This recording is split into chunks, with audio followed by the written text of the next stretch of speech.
No, you can do it in the first 10 minutes, can't you? It's not a yellow card in the first 10 minutes. Get away If with it's it. later on in the game, yeah. If it's later on in the game, you'll get a yellow card. But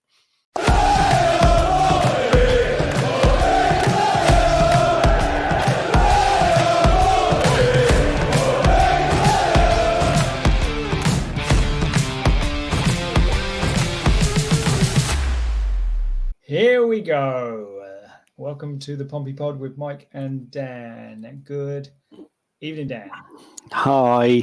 We're gonna preface this episode by saying we have literally just finished watching the Plymouth Argyle game. So we'll come to that a little later, but we are going to review the Hull City game away and Plymouth Argyle game away from home. If you want to get involved in the Pompey Pod, please do. Why not send us a message? Why not? So you can send us a video message if you want, and we'll play it. We will play it during the episode, and we might respond to it. If there's a question or a comment, it's going to be a comment of some sort, isn't it? So please do that. But also, please like, subscribe our channel on YouTube, follow us on Facebook, and if you're listening on the audio side of things, which is getting more popular, by the way, why not? Let's little reviewing. And notify yourself. We are at Pompey Pod on everything, all the socials. Right, let's get straight into it. Hull City away. Before we do get into Hull City away, right? So obviously we know the results now. We played two games, in my opinion, against the two of the. That's a nice bit of breath there. Thanks. Sorry. Against two of. I'm just waiting for my turn to speak. Two of the worst teams out there, and. We've got 1 point from it. It's worrying. Let's tell us about Hull. What was your thoughts on the first half against Hull? I hated the whole game, Mike. To be honest, I thought the first half was just so poor, and it was their first ball in the box when they scored from 10 minutes or something. Yeah, I just thought it was really bad. And then the second half, although I think I was one of the few that didn't even enjoy the second half. I just thought that Hull were really, really poor. I thought they were by far and away the worst team I've seen this season. I'm sure they're not like that every week. I just thought we should have really taken taking the ball by the horns. Yeah. I just thought they were so poor. Just kept trying to play it around at the back, and we just didn't really put enough pressure on. And then, second half, we were okay. I just thought we were the better of two poor teams, to be honest. And it's just those lack of chances again, isn't it? Yeah. Well, it was against Hull anyway. So first half, Hull just had that situation, didn't they, where they were, like you say, passing amongst the back. But we didn't put any pressure on. We literally let them pass it across their back four. Yeah. And you look at the stats, they had like 75% possession. But most of that was in their own third, wasn't it? In their defending third or in their defending half. Just passing across the back. And then what really frustrated me is when they did break, we kind of almost not allowed them to break, obviously, but the first goal, obviously a crossfield ball. Ogilvy doesn't really close it down he gets the ball in the box. It's just, and then they almost carbon copy like 2 or 3 minutes later, isn't it? Or maybe 5 minutes later, and Schmid luckily makes a good save. It's kind of almost also lucky that it's pretty much straight at. Yeah, the guy should have buried it. Yeah. Should have done. Yeah, I don't know. I mean, that must have been the game plan to just sort of sit back, because you could see Yengi wasn't putting any pressure on their defenders and goalkeeper when they had the ball, but nobody was sort of shouting at him. I think Matt Ritchie told him a couple of times to sort of put a bit more pressure on, but nobody was sort of really screaming at him to do it. So it was obviously part of the game plan, wasn't it, to let them have the ball. And then second half, we obviously were much harder press, much quicker press. Ritchie was kind of fundamental behind that. I thought he was quite good in the fact that he was leading. He didn't necessarily do a lot with the ball, but he was leading that and kind of quite aggressive in many aspects. Matt Ritchie. Yeah, I think that's what we need. Actually, I'm glad you said that about aggression, because I've noticed that the last couple of games that other than sort of maybe Lang, we don't really scream and shout at the referee. Ogilvy's the worst one for it. He'll give away a cheap foul, but sometimes these fouls, you can sort of sway the referee's mind by screaming at him that it wasn't a foul. But we just make it quite easy for the ref a lot of the times. I think we go in for these 50-50s, give away a foul, and then we just walk away. And it's just, just think sometimes, and like 50-50s when it goes out for a corner or a goal kick, we don't seem to be screaming enough for the decisions, I don't think. What did you think of, speaking of decisions, what did you think of the 2 penalty incidents? I'm going to say 2. First one on Callum Lang in the first half. Yeah, well, yeah. I think Lang's I think gone. he caught Yeah, him, go on. but it's one, yeah. I think it's one of those you've seen him given, you've seen him not given. Exactly, It's kind of a 50-50. pretty much down to the view of the referee on the day and Mm. how clearly he saw it. I think it was a pen, personally. I thought he clearly caught him. Yeah. What about the Yengi one, second half? I thought that was a definite pen. I thought if he got in front of the defender, he could have got a shot off, but he decided to go down. So I just think, well, if you're the referee and you're seeing a player who could have a shot and he's a striker and he's 10 yards out, if he goes down, why does he go down? He's either been fouled or he's diving. So is it not a booking for one or the other? Don't just take the easy way out and give a goal kick. It's just like, why would he fall over there? Do you know what I think the referee's done? Because I think the defender, was his name Hughes, was it? I think it was. Yeah. He was already on a yellow. So I think the refs kind of bottled it a little bit there because he would have had to send him off if he's given the penalty. There's no two ways about it. It would have been second yellow. But also, I think the defender's kind of, I don't think he's gone to foul. I think he's actually slightly slipped, but still he's caught him as he's slipped, and that's created the foul. Yeah, it's definitely a penalty for me. And this is the other thing. So that's a penalty. It should have been a red card. But in my mind, wait, listen to this, if you would. So in the first half, quite early in the first half, that very same player, Hughes, took out Yengi on the halfway line. So long ball was played over. He literally grabbed him, threw him to the ground, threw Yengi to the ground, almost in the first 5-6 minutes, as if to say, you've got a physical game on your hands. Yeah. That for me should have been a yellow card because he's nowhere near the ball. He's not in any way attempting to play the ball. He's completely played the man. Yeah. Surely, is that not a yellow card? No, you can do it in the first 10 minutes, can't you? It's not a yellow card in the first 10 minutes. If it's later on in the game, If it's later on in the game, you'll get a yellow card. But yeah. No, I think you're probably right. It should have been a yellow, And therefore, later on in the game, he's walking a tightrope, as they say, a tightrope, not a tightrope. A tight. But then that's what we're clinging to, isn't it? Then the opposition getting a red card. Yeah. That's all we can hope for. Yeah, that's where we are. Okay, so second half was better. Murphy got the equaliser. You've got an opinion on Murphy, haven't you? Everyone, right? So before you say your opinion, so we saw a couple of comments which were already legendary or something. That was the quality or something. Absolute quality. Could be legendary for this club already. Yeah. Dan, take it away. Yeah, I don't really agree with that. I don't know. I don't know what people see that have made them think that he's been for the ones that are saying he's been quality or brilliant. I just don't think what they've seen in the last 7 matches or whatever it is that he's been back. Yeah, I just think his end product's poor. He makes bad decisions. He's terrible in the air. Like so many free headers he has, and he just headers it into any area, like an under 10 or something. He'll just header the ball. I got a header. But I want one. Yeah. I don't know. I'm hoping he can come good, but from what I've seen so far, just judging him on the games that I've seen him play so far, I just think he's just not been good enough. And he's not the only one, but No. But I think he's the only one who's getting loads of praise for ultimately what he's done this season. Is I initially thought he was trying a little bit too hard, but now it's just continuous. It's continuous. But what he's basically his end product has been is one great ball into Omani for that goal. I forget who was that against. Middlesbrough.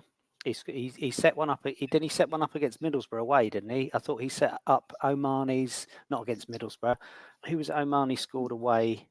No, is it Fran Park the one I'm thinking of? No, another one you're thinking of. You're thinking of the header, but I'm sure Murphy. Oh yes, he did. Yeah, he did. Yes, he did. Low ball into the box. Yeah, that was against Stoke. That was against Stoke. That's right. Yeah. He got a little bit of fortune in that though, didn't he? He kind of ran into 2 defenders and it just bubbled back to him. Yeah. So, but I think the ball in. So he did do a good ball into Oxford. That was against. That's who it was. Yes, Oxford, and that was a good ball. And then obviously he got the goal against Hull, which, to be fair, I don't think he did a lot else other than that. If you look at the chance we had right at the very end, there's two things on that. I think he could have either taken a shot earlier or squared it to Lang earlier, one or the other. And he did kind of neither, left the shot a little bit too late, in my opinion. Then, he's practically on top of the goalkeeper by that stage, isn't he? Yep. And obviously the keeper makes a good save. Second one, I think, is a better save from the keeper where he turns it onto the bar. The thing is, again, we'll talk about Plymouth in a minute. Obviously, we should have won Plymouth. We should have won Plymouth. We should have beat Plymouth. Should have won them, shouldn't we? Should have won them. We lost. We should have beat Hull. We drew. We've got 1 point out of 2 games that we should have won. Let's go on to Plymouth, shall we? Started well. Continued well. Yeah.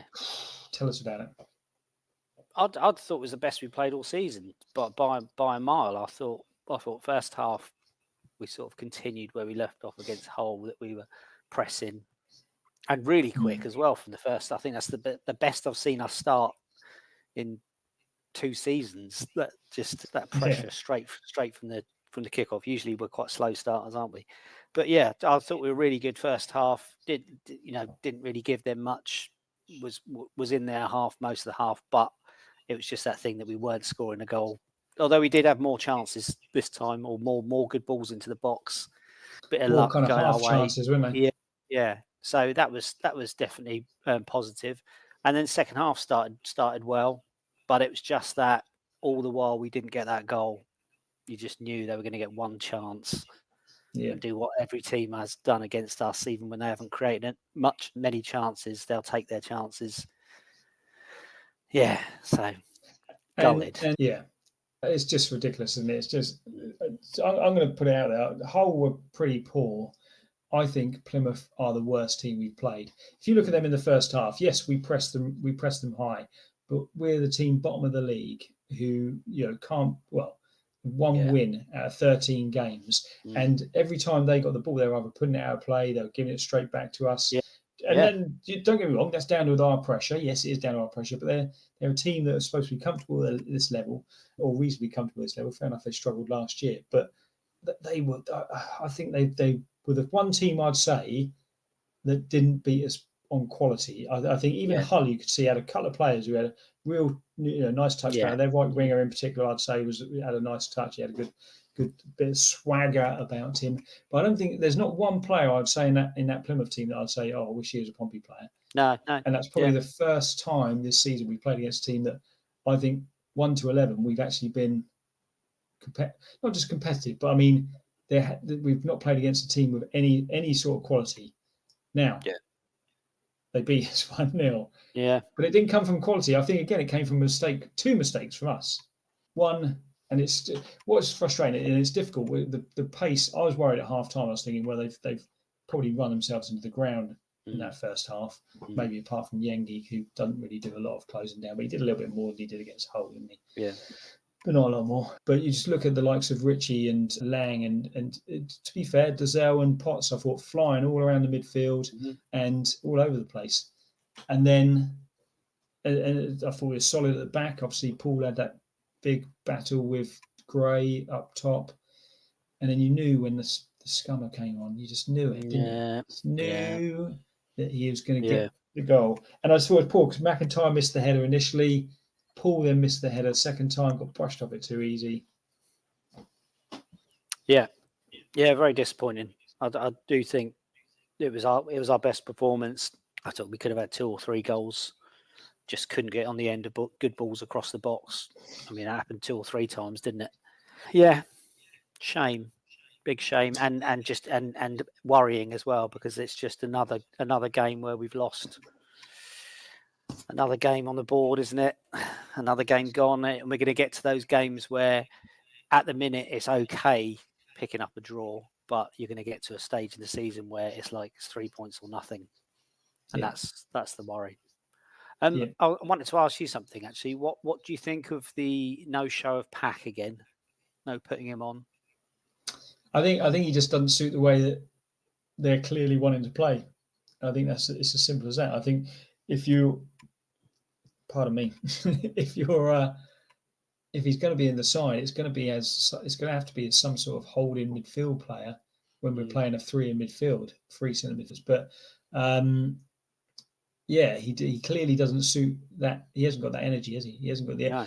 You look at. You can't say it's just down to his age. I don't think. I've not followed his career enough to say whether he's had any stage in his career. If you look at Matt Ritchie, a year older, and he was all over the place. And they always said, you don't worry about Matt Ritchie's fitness because he was always one of the fittest at Newcastle, even though he wasn't playing. Always on the bleep tests and things like that. He was fit as. But yeah, what I quite like though is that actually against Hull, I noticed, I can't remember if it was half time or full time, but he kind of came on, and I saw him kind of like being positive towards the rest of the team as a captain should, but not sulking around, annoyed that he's not playing. I'm sure he is annoyed that he's not playing, but I saw him being positive, so that's good. And I'm sure he still is in the changing room a positive influence. So I'm not that concerned. I'm sure when he plays, he'll play all right, and he'll get his chance. Maybe he'll come in against Preston. Do you think? In place of Giselle? No, you don't think he will? No. I thought Giselle was good tonight, actually. I thought he was all right. I think he gave the ball away a couple of times, sort of in attacking areas. His passing could have been better. But I thought he was good. I thought him and Potts both energetic.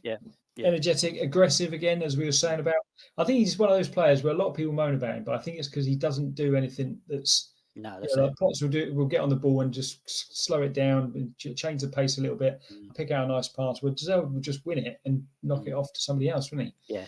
Nothing spectacular, but I think he's industrious is the best word. My only concern about tonight, again, Yengi could have been on it a little bit more, and I just thought McIntyre a little worried about him. He's 2 or 3 times where he looks a bit. As I said, that he would be one of our best players this season. When ever since then, he's been dodged. It's the death curse. Yeah, he has been cursed. Well, the thing you said about the worrying times. So we've had a run of 4 games now against teams that we said beforehand were beatable. So Cardiff, Sheffield Wednesday, Hull, and Plymouth, and we picked up 1 point. Yeah. That run still continues for a bit. We've got Preston at the weekend. We'll be back later in the week with our Preston preview. Will we be wearing the same clothes for that? We'll be wearing exactly the same clothes because we're going to record it in around about 3 minutes' time. It's I don't know. What's your if you had to put a bet on Pompey staying up? How much would you be prepared to risk at this stage? If someone said, look, it's £100, you can keep some of the cash, or you can put some of it on a bet on Pompey staying up. How much of it would you risk on them staying up? Not much. Now, like you said, we've played the last 4 games against teams we should be beating, and we picked up 1 point out of 12. So until we can start winning games, then I will say I'll stick a £5 on them to stay up at the minute. And keep the £95 for yourself. And keep the 95, yeah. Yeah, fair play. Yeah, I think that's probably about right. There's 5 points. We're 5 points from safety at the moment. Got Preston at the weekend. Preston are struggling themselves, so hopefully we'll get something there. But encouraging signs performance-wise. Worrying the fact that I think beyond the first 11, there's not a lot. But more worrying, not picking up points. Yep. Okay. We will be back later in the week, but please subscribe. If you want to get involved in the chat about all things Portsmouth, we are on YouTube, Facebook, Twitter, and on all the audio places such as Spotify, Deezer, etc., etc. We are at Pompey Pod. This has been the Pompey Pod. Goodbye. Bye.